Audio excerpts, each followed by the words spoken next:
प्यारे बच्चों, finally CBSE ने अपने सत्र 2022-23 के लिए सैम्पल पेपर रिलीज़ कर दिए हैं और आज हम हिंदी के पेपर को देखते हैं कि पेपर आपका किस तरह से आएगा, क्या पैटर्न होगा और कैसे इसे सॉल्व करना है। 3 घंटे का टाइम रहेगा और 80 नंबर का पेपर होने वाला है। चलिए सामान्य निर्देश देखते हैं कि पेपर भाई किस तरह से किस पैटर्न में आएगा, कितने एमसीक्यू होंगे, किस तरह से एक्सप्लेन वाले होंगे। तो पेपर आपका 2 खंडों में होगा, ए और बी, यानी कि काखा। जो पहला ए पार्ट होगा वो आपका बहुविकल्पीय यानी कि एमसीक्यू टाइप के होंगे और जो बी पार्ट होगा वो वर्णनात्मक यानी कि एक्सप्लेन वाले बड़े टाइप के सवाल होंगे।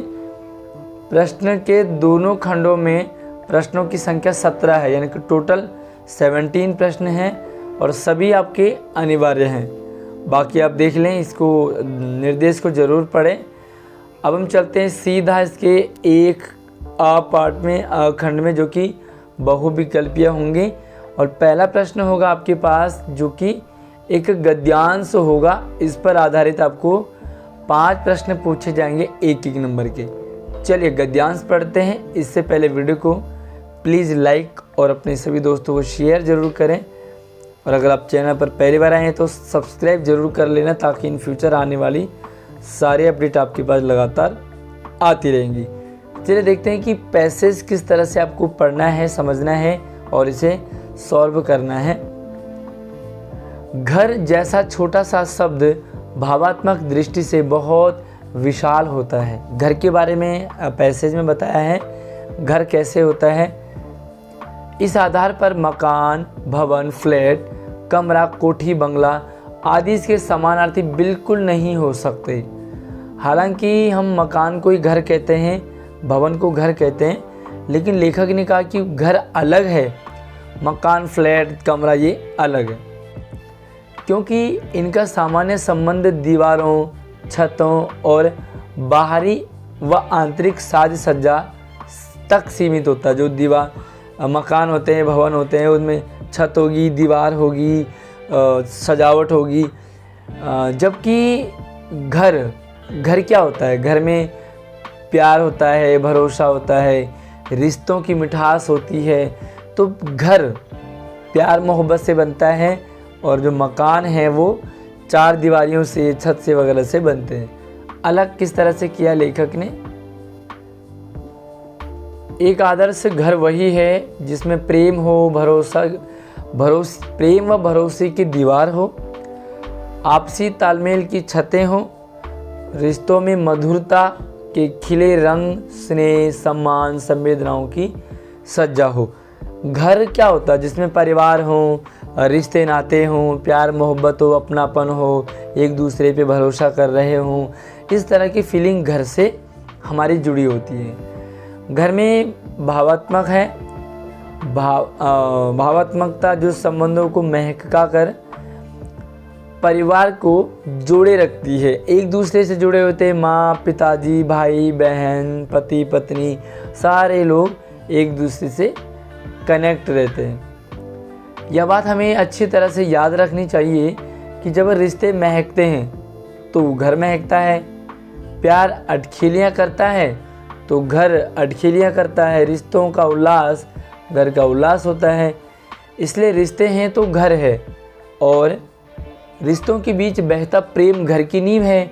यह घर में क्या होता है? प्रेम होता है, अपनापन होता है, भरोसा होता है। तो घर को इन्होंने कुछ अलग बताया है जिसमें प्यार मोहब्बत भरा होता है। यह नींव जितनी मजबूत होगी घर उतना ही मजबूत होगा। जितना घर में आपस में तालमेल, प्यार, एक दूसरे को सपोर्ट करना, एक दूसरे का सहयोग करना, एक दूसरे की रिस्पेक्ट करना जितना अच्छा होगा घर उतना मजबूत होगा। न जाने क्यों आज मनुष्य संवेदनाओं से दूर होता जा रहा है। उसके मन में कोमलता, कठोरता में उसके मन की जो कोमलता है वो कठोरता में बदल रही है। दिन रात कार्य में व्यस्त रहने और धनोपार्जन की अति तीव्र लालसा से उसके अंदर मशीनियत बढ़ रही है। आजकल लोग देख रहे होंगे घर नहीं रहा। घर में देखो दिन रात कलह, झगड़े, लड़ाइयाँ, बाप बेटे में नहीं बन रहा है, पति पत्नी में नहीं बन रहा, भाई बहन आपस में लड़ रहे हैं, तो प्रेम नहीं रहा, दूर होता जा रहा, संवेदनाएं, अपनापन खत्म होता जा रहा है। भाई बहन लगता नहीं कि भाई बहन होंगे, ऐसा लगता है जैसे दुश्मन होंगे, सबसे बड़े दुश्मन। उनके मन में जो कोमलता मिठास होनी चाहिए वो कठोरता में बदल रही है। और आज लोग इतने व्यस्त हो गए कि पिताजी के पास बच्चों के लिए समय नहीं है, बच्चे मम्मी पिताजी की रिस्पेक्ट नहीं कर रहे हैं। तो ये आज परिवार में हो चुका है। लोग धनोपार्जन लगे पैसे कमाने में, सब कुछ पैसा लोगों को लग रहा है। इसके कारण क्या हो रहा है, इंसान मशीन की तरह बन गया। ऐसा लगता है जैसे मशीन है, ना ही कोई रिलेशन है, ना ही कोई भाव है, ना ही कोई प्यार मोहब्बत अपनापन है। इसलिए उसके घर के मायने बदल रहे हैं। आज घर के मायने बदल गए हैं, उसकी अहमियत बदल रही है। इसी कारण आज परिवार में आपसी कलह, द्वंद्व आदि बढ़ रहे हैं। आज परिवार में लड़ाई झगड़े हो रहे हैं। आज की पीढ़ी प्राइवेसी वैयक्तिकता के नाम पर एकाकीपन में सुख खोज रही है। आज लोग अगर 4 भाई है घर में तो 4 अलग अलग रहेंगे, एक साथ रहना पसंद नहीं कर रहे, प्राइवेसी चाहते हैं। उसकी सोच मेरा कमरा मेरी दुनिया तक सिमट गई है। ये मेरा कमरा है, ये मेरा है, ये मेरा है, बस मेरा तक, हमारा वाला फीलिंग जो है वो ख़त्म हो चुका है।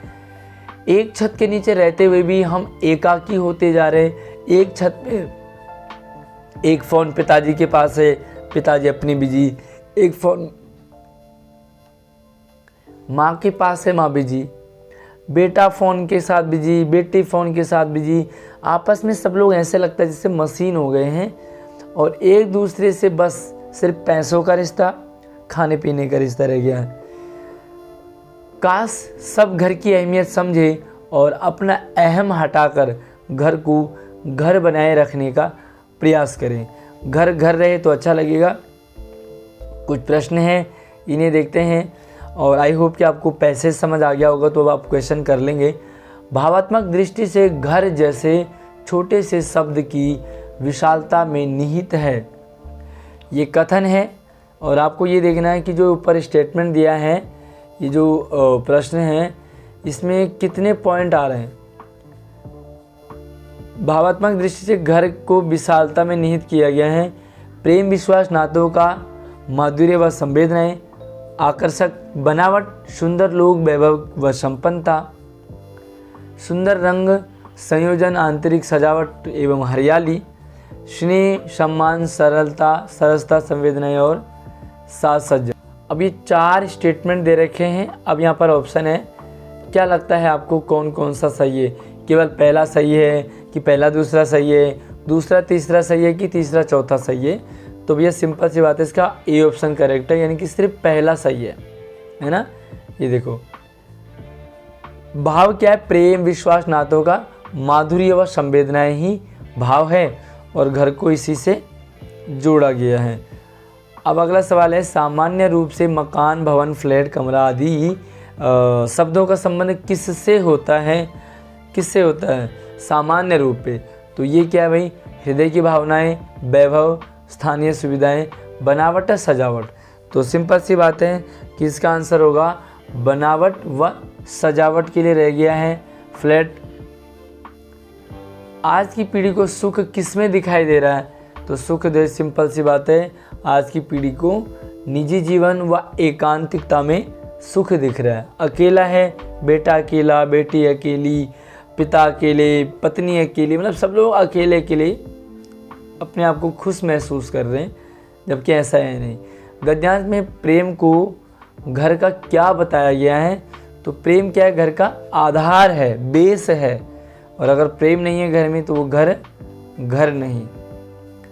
अब यहाँ पर कुछ स्टेटमेंट हैं, कथन है और कारण है। तो एक बार कथन को पढ़ें।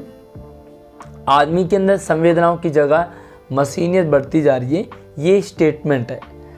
अब कारण क्या है कि व्यस्तता और अर्थोपार्जन की अति महत्वाकांक्षा ने उसे यहाँ तक पहुँचा दिया है। क्या लगता है आपको, कथन और कारण का क्या रिलेशन है आपस में? तो इसका आंसर है, तो ग आंसर इसका करेक्ट है। ये कथन भी सही है और जो कारण है वो कथन की व्याख्या भी करता है, यानी कि कथन को एक्सप्लेन कर रहा है कारण। तो इसका आंसर हो गया। अब दूसरा प्रश्न होगा आपके पास, जो कि कविता होगी, सेम बहुविकल्पीय प्रश्न होंगे, 2 पद्यांश होंगे, दोनों में से एक को करना है। 5 नंबर का होगा, 1-1 नंबर का। सच हम नहीं, सच तुम नहीं, सच है महज संघर्ष ही। संघर्ष से हटकर जिए तो क्या जिए हम या कि तुम। जो नत हुआ वह मृत हुआ, जो वृंत से झरकर कुसुम।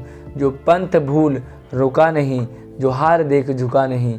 जिसने मरण को भी लिया है वो जीत, है जीवन वही सच हम नहीं। ऐसा करो जिससे न प्राणों में कहीं जड़ता रहे, जो है जहाँ चुपचाप अपने आप से लड़ता रहे। ये हौसला और इस तरह से विश्वास पर कविता आधारित है। जो भी परिस्थितियाँ मिले, कांटे चुभे कलियाँ खिले, टूटे नहीं इंसान बस संदेश यौवन का यही सच हम नहीं। अपने हृदय का सत्य अपने आप हमको खोजना, अपने नयन का नीर अपने आप हमको पोंछना। आकाश सुख देगा नहीं, धरती पसीजी है कहीं। हर एक राही को भटक कर ही दिशा मिलती रही, सच हम नहीं। हमेशा निरंतर प्रयास करते रहना चाहिए, स्ट्रगल करते रहना चाहिए, और जो भी दुख परेशानियाँ आए उनसे हमें डटकर सामना उनका करना चाहिए। अब यहाँ पर कविता, इस कविता की केंद्रीय भाव क्या है, और सेम यहाँ पर स्टेटमेंट है, और उसके बाद यहाँ पर आपको कथन दे रखे हैं। तो आपकी सुविधा के लिए मैंने सारे आंसर यहाँ पर टिक कर दिए हैं, और प्रश्न आप पढ़ते जाइए, आंसर देखते जाइए। पहले का ग सही होगा, यानी कि पहला, तीसरा और चौथा ऑप्शन बिल्कुल सही है। दूसरा प्रश्न है, मरण अर्थात मृत्यु को जीतने का आशय क्या है। तो इसका घ है कि जीवन व जीवन के बाद भी आदर्श रूप में स्मरण किया जाना चाहिए।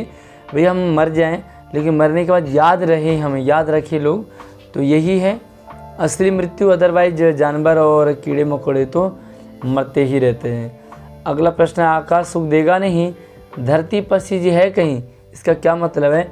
जुझारू बनकर के स्वयं ही जीवन के सुख दुख दूर किए जा सकते हैं, क्योंकि न ही आकाश हमें साथ देगा, न ही धरती हमारे साथ रहेगी। हमें अपना खुद करना पड़ेगा। अपने आप से लड़ने का मतलब है घ, यानी कि अपनी दुर्बलताओं की अनदेखी न करके, अपनी दुर्बलताओं को अनदेखा न करके उन्हें दृढ़ता से दूर करना, अपने आप से लड़ना हुआ। कभी कमजोरी आए या हम असहाय महसूस करें तो हमें खुद लड़ना है और अपने दुख को दूर करना है। युवावस्था में क्या सिखाती है, कथन पढ़ें आप, और कथन के बाद क्या लगता है आपको कौन कौन से ठीक रहेंगे। तो इसका है पहला और चौथा सही है, यानी कि ख ऑप्शन आपका बिल्कुल करेक्ट है। अगला है हमारा, फसल किसान के कच्चे अध पके, सपनों की लहलाती आस है, यह उसके हृदय की गहराइयों में अंकुरित एक विश्वास है। और इस कविता को एक बार आप पढ़ लीजिए। मैं थोड़ा सा इसको जल्दी जल्दी स्क्रॉल अप कर रहा हूँ, ताकि आपको मैं पूरा पेपर दिखा पाऊँ, समझा पाऊँ, और आप इसको कविता को ढंग से ध्यान से पढ़ लें, ताकि आपको समझ में आ जाए। अब पहला प्रश्न है, फसल को किसानों के कच्चे अध पके सपनों की लहलहाती आस कहने का कारण है। कथन है, कथन पढ़ेंगे, और विकल्प है आपका इसका है थर्ड ऑप्शन ग, यानी कि दूसरा और चौथा ऑप्शन बिल्कुल सही है। अब हम बढ़ते हैं अगले, किसान के हृदय की गहराइयों में अंकुरित हुए विश्वास की परिधि में आते हैं कठिन समय के लिए कुछ बचाकर रखने की योजनाएं। भैया मुश्किल आएंगी, अगर हमने कुछ बचाया नहीं तो हम भूखे मर जाएंगे, तो अपने मुश्किल समय के लिए हमारे पास कुछ बचा होना चाहिए। दुआएं प्रेषित करता है ऊपर तक का क्या मतलब है। इसका ग है कि फसल कुशलता हेतु मन ही मन ईश्वर से प्रार्थना करना। अगला है, भरोसे और आशंका की रस्साकसी में पंक्ति के आधार पर किसान की मनोदशा जुड़ा सही विकल्प है। इसका खा है कि ईश्वर पर विश्वास, किंतु फसल की कुशलता को लेकर के मन आशंकित रहना। भगवान पर भरोसा तो है, लेकिन लगता है कि बारिश होगी नहीं होगी, धूप हो जाएगी, फसल खराब हो जाएगी, वगैरह वगैरह। पांचवा स्टेटमेंट और कारण है, कथन और कारण। कथन पढ़ो, किसान अपनी फसल के साथ भावात्मक रूप से जुड़ा होता है। और कारण है व्यवसाय और व्यवसाय के बीच ऐसे संबंध स्वाभाविक है। तो इसका पहला सही होना चाहिए, दूसरा गलत होना चाहिए। यस, ये आपका घ ठीक है, यानी कि कथन तो सही है लेकिन जो कारण है वो कथन को एक्सप्लेन नहीं कर पा रहा है। अब हमारा आ गया ग्रामर पार्ट, ध्यान से समझें। और अगर आपको ग्रामर के किसी भी टॉपिक को समझना हो तो हमारे चैनल पर और इस वीडियो के डिस्क्रिप्शन में आपको हिंदी कृतिका क्षितिज और ग्रामर की सारे टॉपिक सीरियल वाइज मिल जाएंगी। और देखो यहाँ पर सबसे पहला है आपको वाक्य भेद बताने हैं। वाक्य भेद 5 प्रश्न होंगे, 4 आपको करने हैं, 4 नंबर का होगा। पहला न तो तुम वहाँ जा सके नहीं मैं, इसका सरल वाक्य क्या होगा? थोड़ा सा सोचो, टाइम मिले आपको। तो इसका सरल है तुम और मैं दोनों वहाँ नहीं जा सके, तो सरल बन गया। कोई डाउट हो तो आप मुझे पूछ लेना। दूसरा सवाल है सूर्योदय होते ही प्रकृति का सौंदर्य खिल उठता है, इसको संयुक्त वाक्य में बदलना है। संयुक्त में बदलना होगा तो आपको कंजक्शन जोड़ना होगा। तो देखो कंजक्शन को और है सूर्योदय होता है और प्रकृति का सौंदर्य खिल उठता है, यानी कि ख ऑप्शन बिल्कुल करेक्ट है। उसके बाद चलते हैं तीसरे पे, आपकी आवाज़ उठाने पर सभी आपके साथ खड़े हो जाएंगे, इसका मिश्र वाक्य क्या होगा? तो मिश्र वाक्य में यहाँ पर देखो तो जोड़ दिया है, तो यहाँ पर आपका ये वाला हो जाएगा आप सवाल उठाएंगे तो। हाँ जी, तो आगे सुनने की आपकी इच्छा हो रही है, आपके साथ सभी खड़े हो जाएंगे। अगला है निम्नलिखित वाक्यों में से मिश्र वाक्य पहचान करके आपको पता लगाना कि इनमें से मिश्र वाक्य कौन सा है। पढ़ो एक बार। आप कह सकते थे कि यह गलती आपने नहीं की है। दूसरा है यदि आप अपना पक्ष रखते तो अवश्य ही निर्दोष सिद्ध होते। तीसरा है जब आपने गलती की ही नहीं है तो उसका दंड आपको क्यों मिलेगा। और चौथा है चूंकि दोषी कोई और है इसलिए आप यह दोष अपने ऊपर बिल्कुल मत लीजिए। तो आई होप आप समझ पा रहे होंगे कि इसमें मिश्र कौन है। एक सेंटेंस दूसरे पर डिपेंड होता है तो मिश्र होता है। तो यहाँ पर चारों हैं भाई, है ना। तो आपका हो गया घा ऑप्शन, यानी कि पहला दूसरा तीसरा चौथा सभी सही है, चारों की चारों मिश्र वाक्य हैं। अब ये मज़ेदार है, आपको कॉलम ए से बी को मिलाना है। और देखो यहाँ पर 3 सेंटेंस यहाँ पे दे रखे हैं, एक सरल है, इनमें से एक मिश्र है और एक संयुक्त है।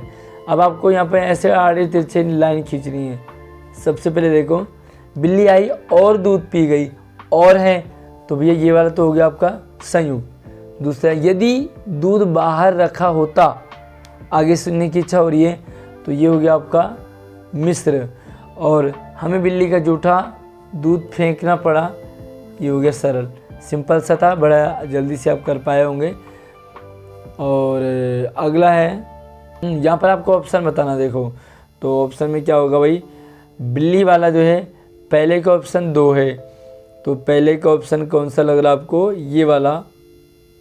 हाँ जी, ख ऑप्शन बिल्कुल करेक्ट है। अब अगला चलते हैं और ये है वाच्य, ठीक है, वॉइस। और ये अगर आपको समझ नहीं आ रहा होगा तो ज़रूर आप हमारे चैनल पे वीडियो देखें, आपको क्लियर समझ आ जाएगा।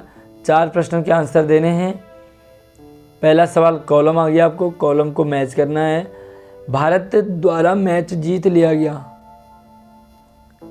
3 वाक्य इधर हैं और 3 ही आंसर इधर है, तो ये आपको क्लियर हो गया कि इन तीनों में से एक तो कर्तृ है, एक कर्म है और 2 एक भाव है। अब देखो भाव कौन है और कर्तृ कौन है।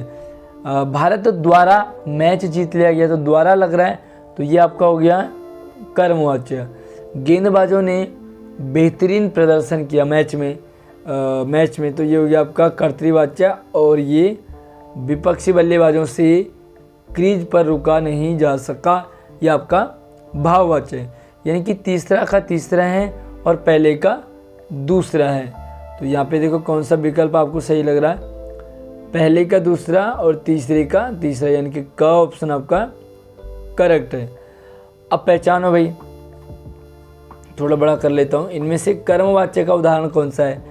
रवीना गज़ल नहीं गा पाती, कर्मवाच्य नहीं है। रवीना से गजल नहीं गाई जाती, रवीना पैदल नहीं चल पाती और रवीना से पैदल नहीं चला जाता। तो आपका जो कर्म है वो रहेगा आपका गजल नहीं गाई जाती रवीना से, ठीक है। और ये वाला हो गया आपका भाववाच्य।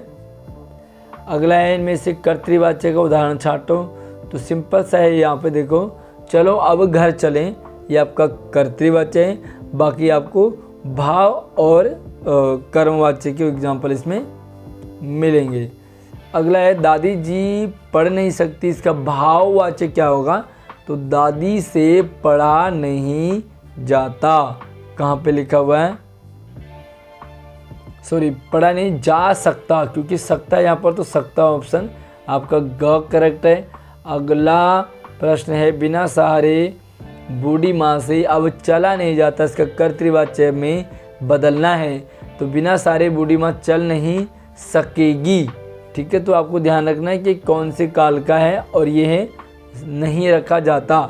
तो ये सिंपल सा आपका हो गया ख ऑप्शन, बिना सहारे बूढ़ी माँ अब चल नहीं पाती है, दूसरा ऑप्शन करेक्ट है। अब चलते हैं पद परिचय की तरफ। और पद परिचय भी इसकी भी वीडियो हमने आप चैनल पर अपलोड की है, आप ज़रूर समझिए एक बार। चारों ओर हरियाली मनमोहक लग रही है, तो हरियाली का आपको पद परिचय करना है। सिंपल सी बात है, हरियाली क्या है? भाववाचक संज्ञा है ना, सिंपल सी बात है भाई, ना जातिवाचक है ना व्यक्तिवाचक है। तो भैया व्यक्तिवाचक को डिलीट कर दो, जातिवाचक को भी डिलीट कर दो। अब आपका पहला और दूसरा ऑप्शन लग रहा है, बट हरियाली क्या है? वो एक वचन है, तो यहाँ पर इन्होंने बहुवचन दे रखा है, इसलिए ये वाला भी कट हो गया है। और आपका क ऑप्शन बिल्कुल करेक्ट है, बस चुटकी में आंसर आपका आ जाता है। उसके बाद देखो, ड्राइवर ने जोर से ब्रेक मारे, रेखांकित अंश का पद परिचय क्या होगा? जोर से, तो ये जोर से जो है ना, ये रीतिवाचक क्रिया विशेषण है, यानी कि जोर से, धीरे धीरे, है ना। तो ये आपका हो गया पहला रीतिवाचक, जो कि अव्यय है ना, रीतिवाचक अव्यय है ये। यह पुस्तक मैंने तब खरीदी थी जब मैं 15 वर्ष का था। रेखांकित का पद परिचय करना है यह। तो यह आपका पुस्तक जो है वो संज्ञा है। संज्ञा से पहले जब सर्वनाम का प्रयोग किया जाता है और वो सर्वनाम संज्ञा के लिए प्रयोग हो रहा हो, तो वो होगा सार्वनामिक विशेषण। और एक ही ऑप्शन आपका करेक्ट है ख। बाकी सब में सार्वनामिक विशेषण का कहीं मतलब दिया भी नहीं इन्होंने। हवलदार साहब ने पान खाया, खाया का पद परिचय करेंगे। तो भैया खाना क्या है? क्रिया है, और क्रिया कैसी है? ये सकर्मक क्रिया है, क्योंकि पान खाया है।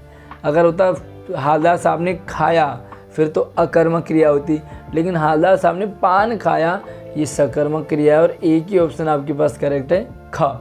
ज़्यादा आपको लंबा नहीं सोचना है, सिंपल सा आंसर आ रहा है तो आंसर लगा देंगे।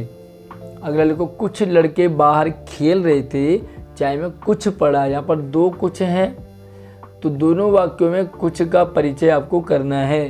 तो पहला कुछ क्या है? कुछ लड़के बाहर खेल रहे हैं, तो भैया निश्चित नहीं है कि कितने खेल रहे हैं, तो ये हो गया आपका निश्चित संख्यावाचक। और दूसरा है चाय में कुछ पड़ा है, तो भैया अनिश्चय है, निश्चय नहीं है कि क्या पड़ा है। कुछ पड़ा हो सकता मक्खी है या मिट्टी है या कोई दूसरी चीज़ें छिपकली है, तो कुछ पड़ा है। आपका ग ऑप्शन बिल्कुल करेक्ट है। अब हम चलते हैं अलंकारों की तरफ। और अलंकार आपको इस बार पूछे गए हैं, 5 अलंकार में से 4 करने हैं आपको। तो देखते हैं यहाँ पर कौन किसका क्या आंसर होता है। अर्थ बिना कब पूर्ण है? शब्द सकल जग काज, अर्थ अगर आ जाए तो ठाट बाट ओ राज। इस दो में कौन सा अलंकार है? तो यहाँ पर जो अर्थ शब्द है ना, उसके कई सारे अर्थ हैं। अर्थ आ जाए तो अर्थ मतलब का भी पता होता है, मीनिंग भी अर्थ होता है, पैसा भी अर्थ होता है। तो ये हो गया आपका श्लेष अलंकार। और दूसरा है, कैसे कलुषित प्राण हो गए, मानो मन पाषाण हो गए। इसमें कौन सा अलंकार है? तो देखो यहाँ पर मानो लिखा हुआ है, सिंपल सा उत्प्रेक्षा अलंकार है, मनु मानो जनु जानो। और अगला है, इधर उठाया धनुष क्रोध में और चढ़ाए उस पर बाण, धरा सिंधु नभ कांपे सहसा, विकल हुए जीवों के प्राण। कौन सा अलंकार है? तो यहाँ पर जो है वीरता का बढ़ा चढ़ा करके बखान किया गया है, तो यह है आपका अतिशयोक्ति अलंकार। और अगला है, एक दिवस सूरज ने सोची, छुट्टी लेने की बात, सोचा कुछ पल सुकून मिलेगा, चलने दो धरती पर रात। तो ये सूरज को इंसान की तरह दिखाया है, ये इंसानों की तरह, तो वहाँ पर होता है आपका मानवीकरण, जहाँ पर निर्जीव को सजीव की तरह दिखाया जाता है। और अगला है, कहती हुई यूँ उत्तरा के नेत्र जल से भर गए, हिम कणों से पूर्ण मानव हो गए पंकज ने। फिर से देखो यहाँ पर मानव आ गया है, तो मानव आते आपका उत्प्रेक्षा अलंकार हो जाएगा। अब हमारा हो गया है पठित से। अब ये आपकी उससे आ गया है जो गद्यांश से आपके पास क्षितिज कृतिका से यहाँ पर प्रश्न पूछे जाएंगे। और थोड़ा सा मैं इसे पूरा कंप्लीट दिखा लेता हूँ ताकि आप इसे पढ़ पाएँ। और ये हालदार साहब जो कि नेताजी का चश्मा पाठ से लिया गया है। और एक बार इस कविता को ध्यान से देख लो, समझ लो, पढ़ लो। और उसके बाद यहाँ पर प्रश्न है, हालदार साहब क्या सोच करके दुखी हो गए? नेताजी की मूर्ति की आंखों पर चश्मा न देख करके, देशभक्तों का मजाक उड़ाने वाली बिकाऊ कौम को देख करके, घर गृहस्थी, जवानी, जिंदगी आदि की बीती बातें सोच करके, या देश में अलग अलग कौमों की विचारधारा में बहुत अंतर होकर के। तो इसका करेक्ट आंसर है, तो सिंपल सा है, ये देशभक्तों का मजाक उड़ाए जाने वाली बिकाऊ कौम पर खा आंसर करेक्ट है। और अगला प्रश्न है, सुभाष चंद्र बोस की मूर्ति की आंखों पर चश्मा नहीं होगा, हालदार साहब ऐसा क्यों सोच रहे थे? सिंपल सी बात है, क्योंकि कैप्टन मर गया है और अब चश्मा नहीं होगा। तो ये जो है कैप्टन के गंभीर रूप से कैप्टन के मूर्तिकार मास्टर बनाना भूल गया और कैप्टन की मृत्यु हो गई है। अगला, हालदार साहब की आदत से मजबूर आंखों ने क्या किया? तो वो फिर से न चाहते हुए भी उधर चौराहे की तरफ उन्होंने देख लिया है। तो चौराहे पर आते ही पान की दुकान खोजने लगे? बिल्कुल नहीं, उन्होंने कैप्टन का स्मरण किया और उन्हें नम हो गई? नहीं, चौराहे पर आते ही स्वभावतः मूर्ति की ओर उठ गई। और बिल्कुल सही है कि भाई चौराहे पर आते ही वो मूर्ति की तरफ उन्होंने न चाहते हुए भी देख लिया। हालदार साहब क्यों चीख उठे? तो हालदार साहब ने देखा कि सरकंडे का चश्मा लगाया है बच्चों ने, देशभक्ति बच्चों के मन में भी है। तो ख ऑप्शन बिल्कुल करेक्ट है, नेताजी की मूर्ति पर सरकंडे का चश्मा लगा देख करके। सरकंडे से बना छोटा सा चश्मा किस बात का प्रतीक था? तो ये छोटे बच्चों में भी देशभक्ति की भावना है, तो देशभक्तों के प्रति श्रद्धा व सम्मान का ये बिल्कुल करेक्ट आंसर होगा। और अगला है, गद्य पाठों में से दो बहुविकल्पीय यानी कि MCQ टाइप के प्रश्न होंगे गद्यांश से, और बाल गोविंद भगत पाठ से लिया गया है। थोड़ा सा इसे ऊपर कर लेता हूँ। बाल गोविंद भगत साधु की सभी परिभाषाओं पर किन गुणों के कारण खरे उतरते थे?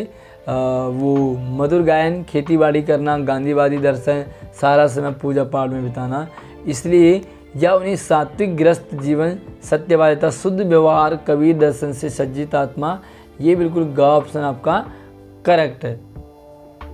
अगला सवाल है, काशी को संस्कृति की पाठशाला इसलिए कहा गया है क्योंकि, काशी को संस्कृत की पाठशाला क्यों कहा गया है? तो इसका आंसर जो है वो आपका घ है, या विद्वानों, कला मर्मज्ञों, कलाकारों, स्नेह व सद्भावना की पावन स्थली है।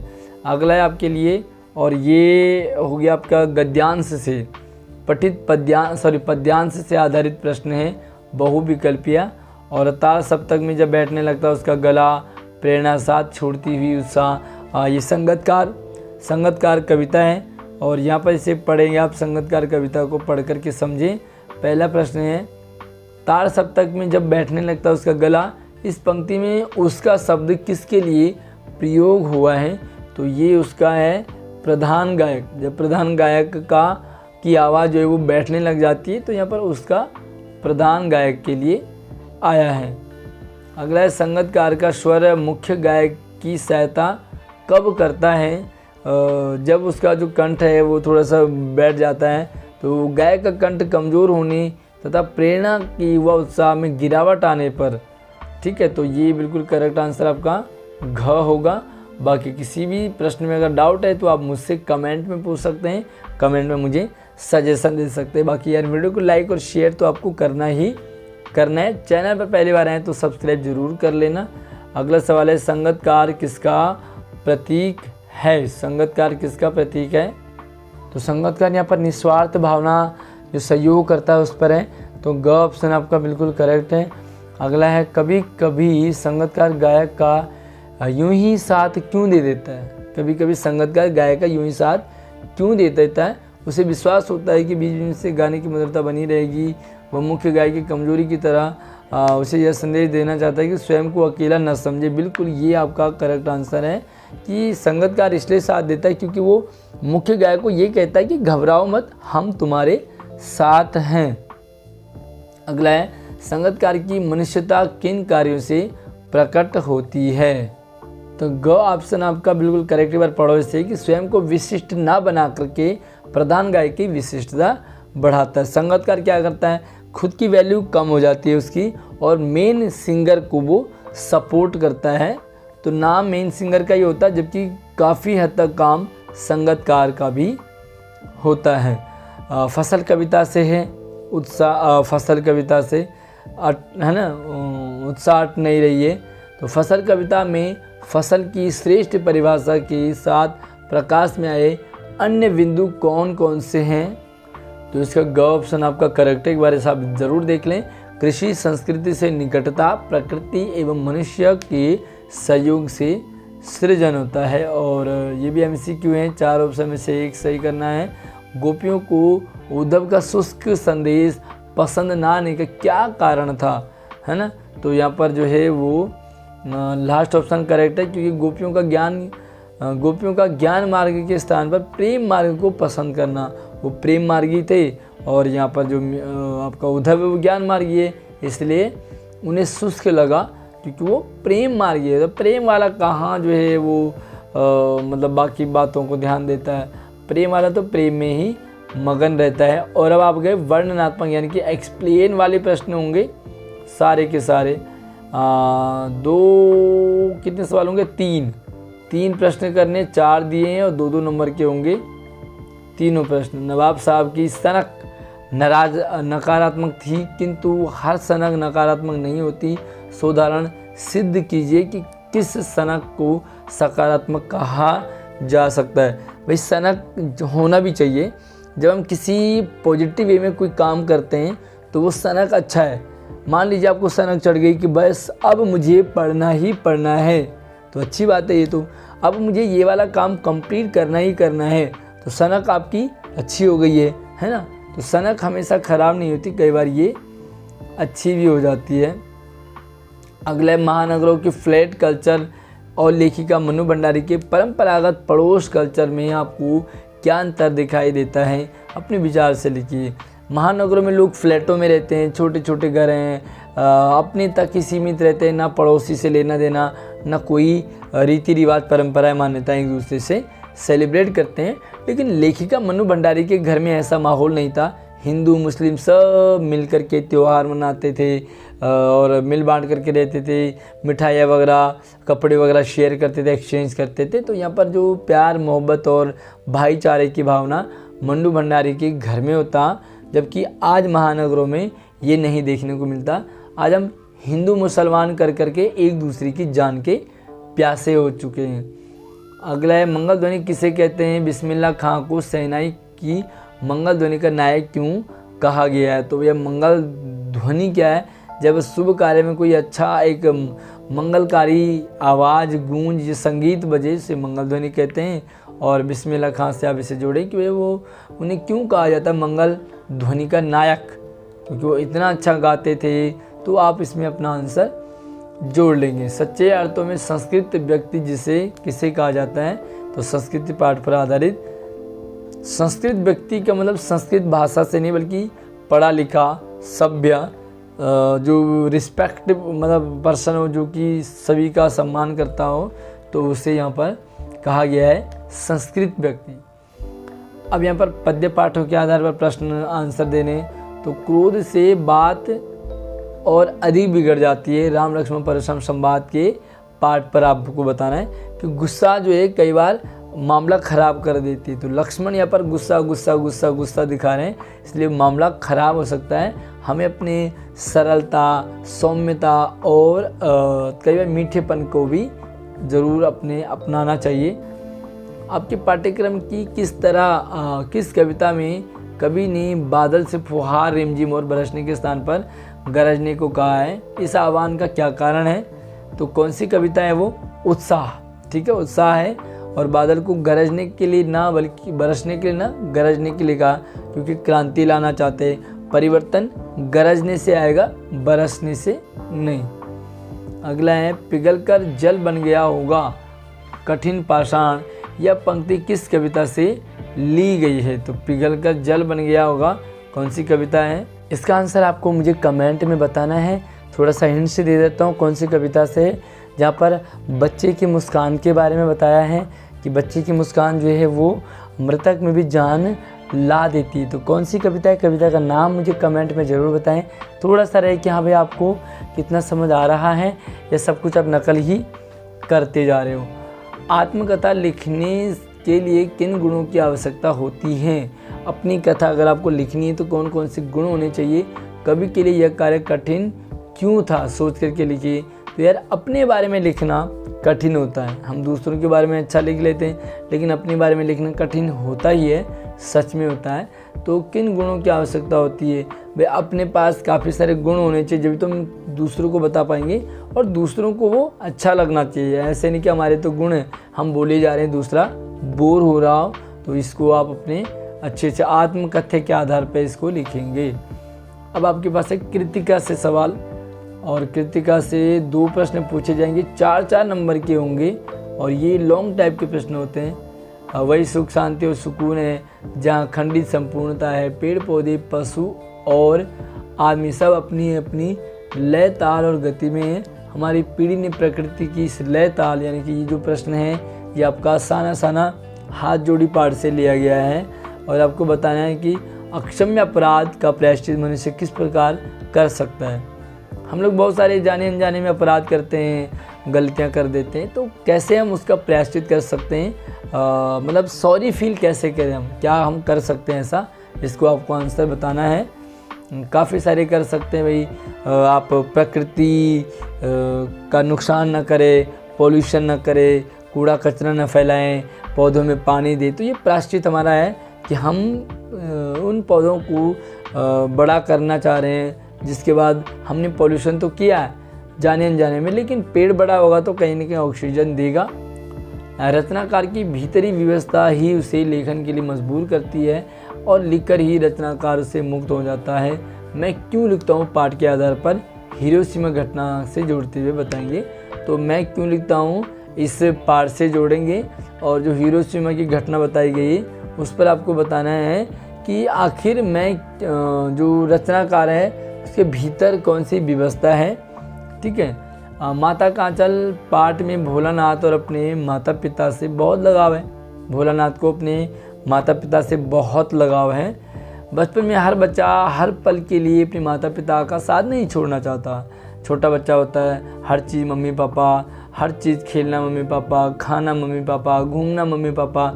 जब बच्चे बड़े हो जाते हैं आपकी तरह, तो मम्मी पापा को अक्सर हम भूल जाते हैं, जो कि ऐसा करना गलत है।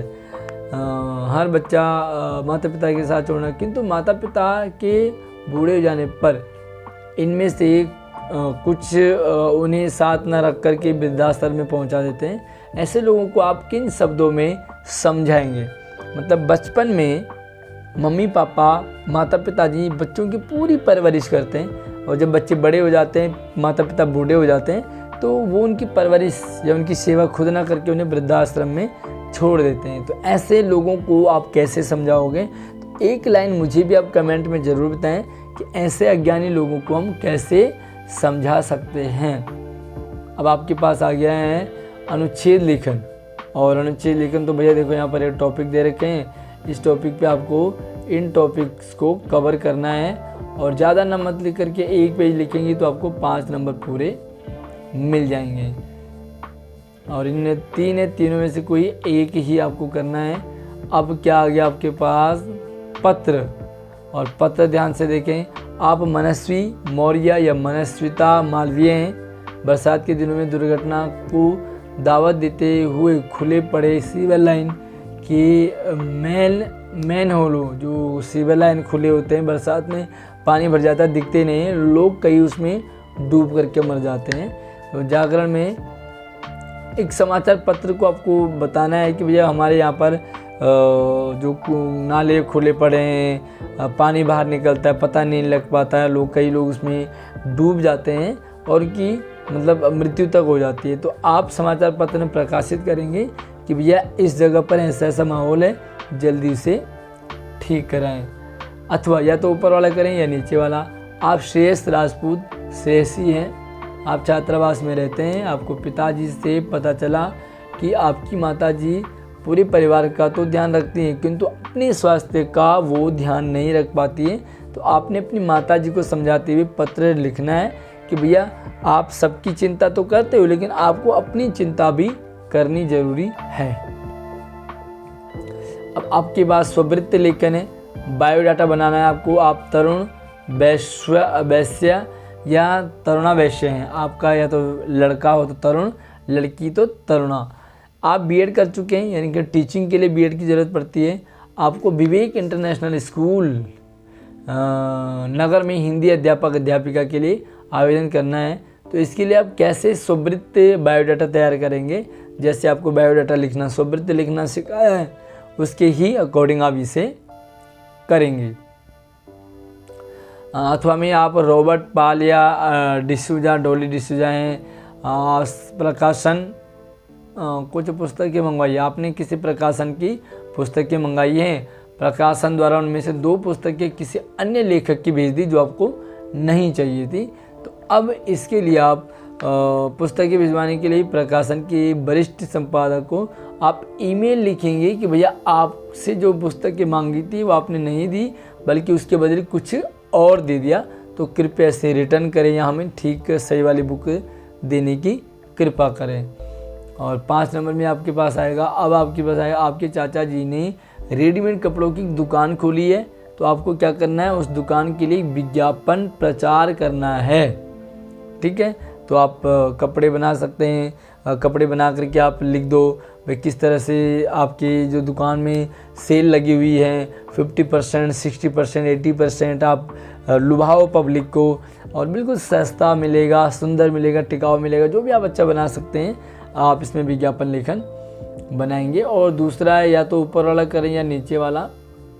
आप सौम्य गर्ग हैं या सौम्या गर्ग हैं, आपके भैया भाभी की पहली वर्षगांठ यानी कि एनिवर्सरी है, तो आपको उन्हें शुभकामना संदेश देना है। और संदेश लेखन का पूरा फॉर्मेट होता है, उस फॉर्मेट में आप संदेश लेखन लिखेंगे भैया और भाभी को, उनकी एनिवर्सरी है, पहली एनिवर्सरी, तो काफ़ी अच्छे से आपको संदेश, उन्हें बधाई संदेश देना है ताकि उन्हें पढ़ कर के मज़ा आ जाए। तो ये था आपका वो पेपर जो इस साल आपके पास आने वाला है। आई होप कि आपको पेपर अच्छे से समझ आया होगा। बाकी दूसरे सब्जेक्ट के पेपर भी मैं इस वीडियो के डिस्क्रिप्शन में डाल दूँगा। अगर आपको हिंदी मीडियम के पेपर चाहिए तो सबसे पहले कौन से सब्जेक्ट का वीडियो हिंदी में लेके आऊँ, मुझे कमेंट में आप ज़रूर बता दीजिए। और यस यार, वीडियो को लाइक और शेयर आप ज़रूर करें ताकि हमारा हौसला भी बढ़ता रहे। जय हिंद।